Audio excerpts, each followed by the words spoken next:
Hey guys, Victor here, coming to you with another deck profile, and for today's video we'll be doing Bystial Tearlament, which is a variant of the deck that, while it's not my favorite, still has a lot of really cool uses that you normally wouldn't be able to see in a normal Tearlament deck, as the Bystials themselves add like another dimension to the deck entirely, as they function as bodies that are hand traps that you can exceed, link, maybe even synchro with, who knows.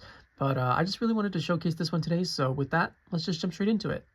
As always, we're going to be starting off with the monster lineup first, and we're going to be focusing on the tier portion of the deck first. So, as a result, we're going to be playing 3 Tearlaments Reinoheart, 3 Tearlaments Kashtira, and then one of each of the fusion summoners being the 1 Merlli, the 1 Havnis, and the 1 Scheiren.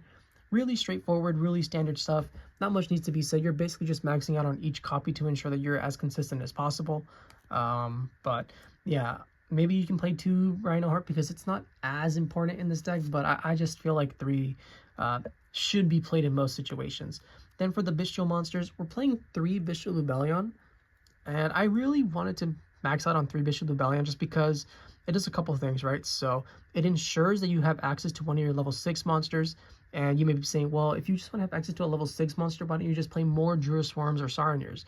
And, you know, that's a valid point, but the thing that separates the Bystial Lubellion from just playing all the level 6s is that Lubellion has a on-field effect to be able to activate branded regain from your deck. And if I wasn't playing regained, I probably wouldn't be playing Lubellion. I'd probably be maxing out on the other Bystials instead. But because we do play the Lubellion and we play the regain, that means that we have a little bit more of a grind game, and our resiliency is actually a little bit better as well, as if our opponent is for some reason playing Bystials, which is pretty common, you know, they're not like the most what's the word I'm looking for? They're not the most random thing that you're going to see like in a tournament that you may enter, just because they are pretty popular still, as they end up dealing with like lots of lights and dark decks. So if you get hit by a Bystial, you can just take the tier that was banished, put it at the bottom, and then draw a card, and you know, it's fine. So just that little extra bonus of being able to draw a card and recycle your resources is just always going to be greatly appreciated in a deck like this. And then for the one of Bystials, we just play one of each, being the 1 Magnamhut, the 1 Druiswurm, the 1 Saronir, and the 1 Bladrake. You can make an argument for playing 2 Druiswurm over the 1 Saronir just because it doesn't really contribute all that much to the deck, but I opted to go for one of each name just because I wanted to ensure that all my Bystials will be live basically as often as possible, which is something you can't really do when you play multiples of 1, as they're hard ones per turns to summon themselves. So yeah, one of each, perfectly fine. And then that's it for the Bystial monsters, and then just a bunch of other cards that end up helping the deck somewhat. We have 3 Ash Blossom and Joyous Spring. Now, while Ash Blossom and Joyous Spring doesn't actually help contribute to the deck in the way that the other cards would, since it's not like a combo piece or anything, right? It's a hand trap that you use to stop your opponent's plays. It does prevent you from losing outright to Fuwalos, because if your opponent decides to Fuwalos you, the game's basically just over in most situations, just because we don't have access to Kit Kolos, and as a result, we have to make a little bit more investments to ensure that we just don't outright lose the game, which is something that we would much rather avoid. Even so, 3 Ash Blossom, perfectly fine. Then for the 2 ofs, we're playing 2 Beastking of the Swamps, mainly just for Rukolos, but it is also a water type, so if you happen to have a Reinoheart on the field, you can normal summon this, and then it exceeds something for Bahamut Shark. Then for the card that I'm most iffy about in this list, it's going to be 2 Kashtira Fenrir. So Fenrir is obviously a really good card, right? It's a body that can summon itself for free, and then it allows you to search out Tearlaments Kashtira. However, because we play the Bystial monsters, this card, which would normally be fantastic going second, is honestly a little bit more mediocre, especially if you end up summoning a Bystial during your opponent's turn, as you won't be able to summon it for free. If you try to summon this, you're going to essentially have to tribute summon it, which does happen sometimes, but you know, if you go first, this card is phenomenal, and that's just the risk that we're willing to take, just because having a free Fenrir on field, whether we're leaving it there, linking it off, putting it in the graveyard to summon a tier cash from our hand, whatever, the value that you get out of this far outweighs the negatives that it provides. Then for the other stuff, we are going to be including the Fiendsmith engine still, so we play the 2 engraver with the 1 Fabled Lurrie. So we play a bunch of level 6s in the Bystial monsters, but we're still using the Fiendsmith engine just because it's also another free level 6 that allows us to go into our rank 6 plays or just have like a free body in general every single turn. So the recursion that it provides you with is honestly just kind of insane. And then for the final monster, just the 1 Mudora, the Sword Oracle. it's Mudora, you need at least one Shuffler in your deck just to be able to put back either your key resources or your opponent's key resources. And with that, that's the monster lineup, and now we can finally move on to the spell and trap portion of the deck. Now, when it comes to the spell and trap lineup, we're of course going to be playing 3 Primeval Planet Perlereino. There's no reason not to. On activation, it searches any tier monster, it boosts all your tiers and fusions, and then it pops cards when a tier gets shuffled back into the deck. This card just does it all. But unlike other videos, this is going to be the only 3 of that we play in this deck when it comes to the spells. And after that, we're playing 2 Tearlaments Scream. So normally you'd see me be playing 3 of this just because it complements your 3 Reinohearts very well.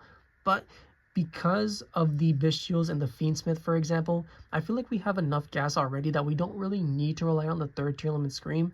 Now, obviously, if we draw it and we have a tier monster, it's phenomenal, but we have more than enough ways to get access to the card that we actually want that I feel like we can get away with playing 2 Scream in this instance. And then after that, we just have some 1-ofs being the 1 Foolish Burial, the 1 Foolish Burial Goods, and the 1 Tearlaments Grief, which are essentially all the same card. As your Tearlaments Grief is going to send Trivikarma, which in turn adds you Planet or Grief or Scream, which allows you to mill, get a specific monster or whatever. You have Foolish Burial, which gives you access to any monster, and then Tearlaments Grief, which is essentially emergency teleport plus Foolish Burial, Monster Reborn, whatever. As you can special summon a tier monster from your deck or grave, and then you send something from your field to the graveyard with the same type or attribute. But yeah, that's perfectly fine. And then for the other 1-ofs, we're playing the 1 Fiendsmith Tract to make sure that our Fiendsmith engine can actually play. And then lastly, the 1 Branded Regain, which you have seen earlier, just because it really is that phenomenal of a card. Then for the trap lineup, nothing crazy. 2 Sulliek, 1 Trivikarma. Really straightforward, really easy. And with that, that's the spell and trap lineup. And now we can finally move on to the extra deck. Now for the extra deck, we're going to be starting off with the Synchro Monsters. Now, you heard me correct, we are playing 1 Synchro Monster, and that one just happens to be Chaos Angel. So this is a card that I actually really wanted to try out in this deck just because you play so many level 6 Dark and Light monsters that it's not out of the ordinary to be able to summon this, as all you really need to do is after you summon like an engraver for free on your follow-up turn or have like a Bystial in your hand or whatever to try and break your opponent's board, Chaos Angel can be made using either your Tearlaments Scheiren or a Mudragon that's dark. And I know that may sound daunting because it's only 2 cards, but with the way that Tearlament plays, you're going to have access to those cards basically whenever you want for the most part, especially Mudragon of the Swamp, as all it takes is a sending of any tier monster to your graveyard, whether it's like Reinoheart to bring itself back, or any of the fusion summoners with any other dark in your graveyard. So it's honestly extremely easy to make. Or it's a lot easier to make than it seems at first. And Chaos Angel is just an absurdly broken card, right? On summon, it's always going to banish a card from your opponent's field. And then when you make it with a light, all your Synchro monsters are unaffected by your opponent's activated monster effects. And if it's a dark, it can't be destroyed by battle. So, yeah, this card, in theory, it's really, really good. But I don't know. Like I think it's fine, so that's why I just really wanted to try it out. And that's it for the Synchro monsters. And then for the Exceeds, the 1 Totally Awesome with the 1 Bahamut Shark to summon it. Then we play the 2 rank 6s, being the 1 Pilgrim Reaper and the 1 Wave High King Caesar. As stated before, if your hand is broken, you go for Caesar. If your hand needs more help, then you go for the Pilgrim Reaper to mill 5. Really straightforward stuff. That's it for the Exceed monsters. And then for the Links, we play the Link 1 Fiendsmith Requiem and the Moon of the Closed Heaven to ensure that we have access to our Fiendsmith engine as long as we have 2 monsters on the field. Then we play the 1 IP Masquerena with the 1 SP Little Knight because those cards are good.